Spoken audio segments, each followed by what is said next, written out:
Hello again, it's Jansen here from the Conversational Hypnosis Academy. Thank you again for joining us on session 4 of our Q&A for hypnosis and conversational hypnosis mastery. So as per usual, let's get stuck straight into the 6 questions we have today.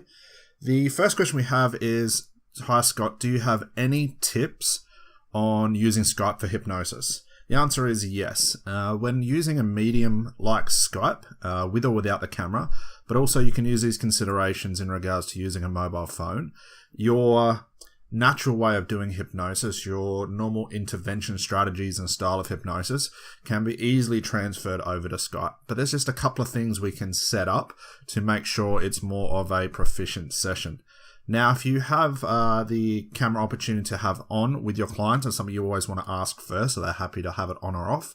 If you have the camera on, you should still be able to see the normal cues of the unconscious moments. You should still be able to hear the tonality changes. You should be able to see all the normal phenomena that lets us know as hypnotists that trance is occurring. So it's the same sort of thing. And being that we're on Skype, you just need to pay a little bit more attention. You don't want to get distracted by what's occurring in your client's environment, because you might be seeing the office they're sitting in, or they might be in a private room or a bedroom.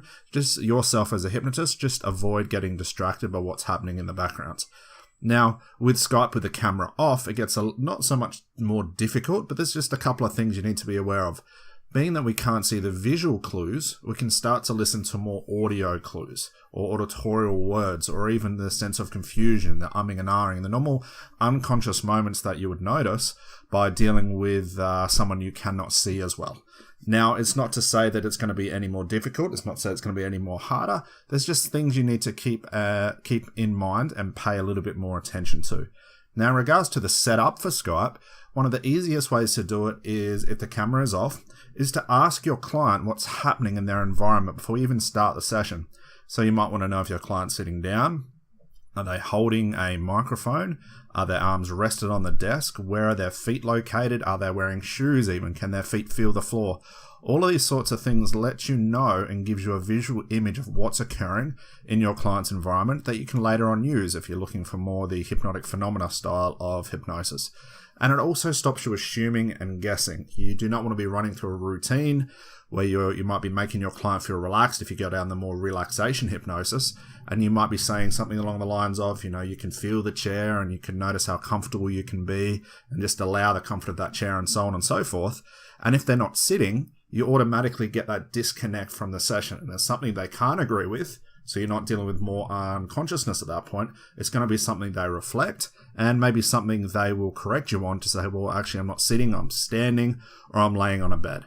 So get their environmental situation underway and find out what is occurring on their side, so you can use at a later point. It's always better to be sure and ask what seem to be very irrelevant questions to your client, but can be very relevant for you and the style of hypnosis that you use. The next question we have is, my therapy seems to go around in circles, and no matter what I do, it ends up in the start place again. So I'm assuming from this question, it wasn't very clear, but what I'm assuming is something called hypnotic themes or client themes. What's occurring here is when we start to investigate a client's problem, if they are just as confused about the problem, which they will be because it's more unconscious than they're talking about the problem consciously, the conversation will go around in circles, and the client will start to express the problem in a larger view. So what they're going to start to do is include more hypnotic themes or client themes that start off with, for example, I tend to smoke. And you might ask, well, where do you smoke? And they say, well, I smoke at a bar. And you start to go down that road of finding out what's occurring at that bar to make them smoke. And then through conversation, they may start to say something like, well, it's not just the bar, I smoke in my car. And I smoke when my boss yells at me. I smoke when I'm stressed. I smoke when I'm hungry. And all these different themes start to grow the problem from where it started. And this is a point as a hypnotist to stop that going around in a circle or the themes getting expanded too much, is to pin them down to one situation. That's why we use one chunk of the entire problem rather than the whole thing. It gets very confusing and messy to try and understand a client's problem over their entire lifetime. What we do as hypnotists is we pin them down to one scenario and see if we can find the common patterns that allow us to move outside of that scenario and deal with all the rest of the themes. So to answer this clearly, if it's going around in circles, pin them down to one thing. If they start to include other scenarios, other environments, other emotions, just tell them to put them on the side for a moment. We'll get to those. what's happening at this point, at this time, get very conclusive about what's occurring at that time to get as much information as possible. And to add something more to this, you'll find that if you're going around in circles, it's because you haven't quite got to the core idea of the unconscious, meaning that you're still investigating a conscious problem and getting as confused as your client. And that's the reason they're going to be there, because they're as confused as the problem itself. And if you're only dealing with more conscious problems and you haven't really investigated the unconscious mess that's occurring, so to speak, you are going to go round and round in circles as your client thinks they're helping you by adding things to it. They're actually making you more confused as a hypnotist. So spend more time trying to investigate what's happening unconsciously rather than getting sucked into the problem consciously that they present to you. The next question we have is, how do I make sure my client is in trance? Well, very, very simple. If you look at the classical version of hypnosis, these are more known as hypnotic cues. In the more conversational style, we look at these as unconscious moments. What these are is looking for things that the body represents trance through. And the most common ones are things like rapid eye blinking, sighing, heavy breathing, shallower breathing, confusion, things like this that let us know a client is in trance. Now, again, we don't want to assume this. You could even ask your client to make sure.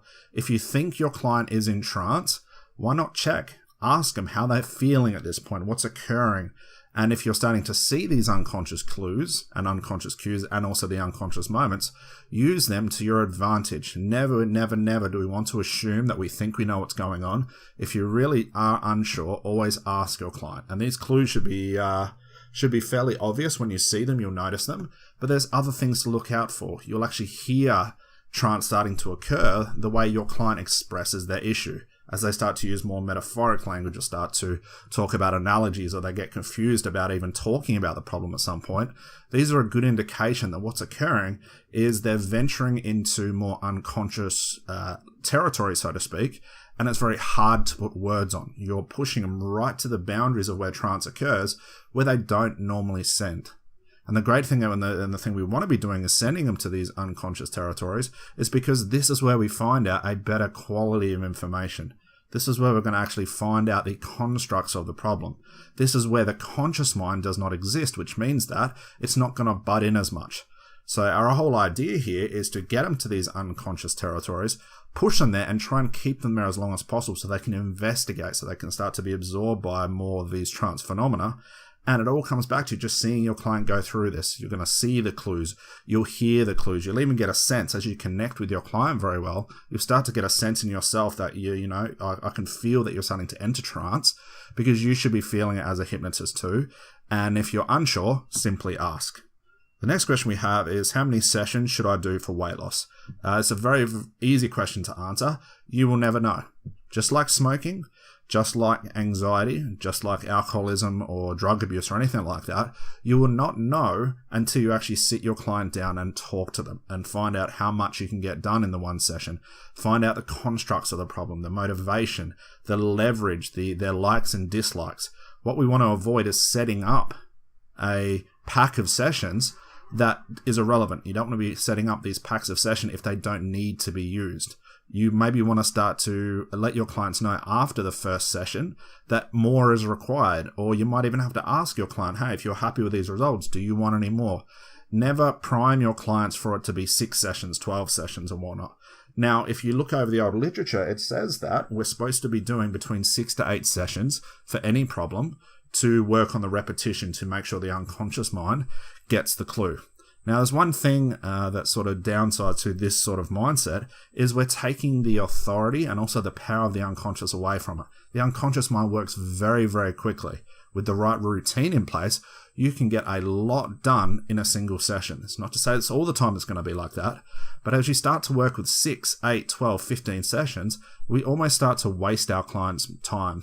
We start to waste their priorities in life, and we don't want to be sending them home a failure every time. We don't want to be saying, well, you need to see me for 6 sessions for smoking. The first 5 sessions we're going to fail, or you're going to fail. It's going to take us to the 6 sessions to get things done. See what you can do in the first session. Try not to set up your entire career as it has to be this amount, or I have to be doing this, I have to say this. You won't know. Use a more freestyle approach and just see what comes up and see what occurs and see what you can deal with in regards to the session itself, one session at a time.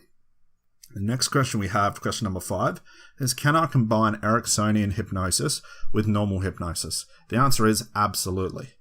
Some of the greatest hypnotists of all time tend to blend all techniques and strategies and maneuvers and even styles of hypnosis together, and it becomes almost their own version of hypnosis. And this is where it gets really, really powerful.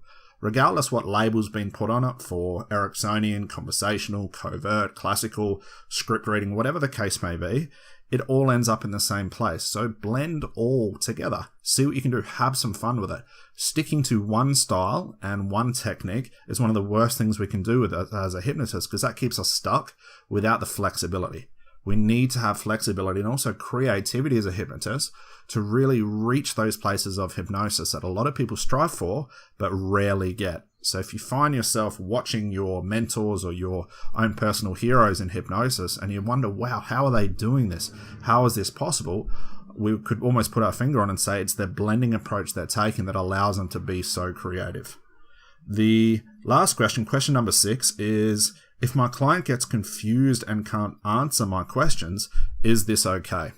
Now, if you think back to the way we answered question number 3 about a client going into trance, confusion is one of those hypnotic moments. It's one of those hypnotic cues. It's an unconscious moment where a client is entering more of a trance scenario where it's hard to put labels on. So, of course, they're going to be confused. Think about it like this. If you were to start a new job or you start to see new friends or whatnot, when you start this new job, you're very confused. You don't know what to do. You need to learn everything. You need to understand how the business runs. Same when you meet new friends. You don't know their likes. You don't know their dislikes. You don't know how they like to be treated. And as your investigation as a friend or your employee, these are things you do. You start to learn slowly. You start to understand new ways of thinking for this scenario. So if a client is getting confused, the confusion can tend to be more important than the answer they can give you. What we don't want to do is, as a client gets confused, is restructure the question to make it more understandable.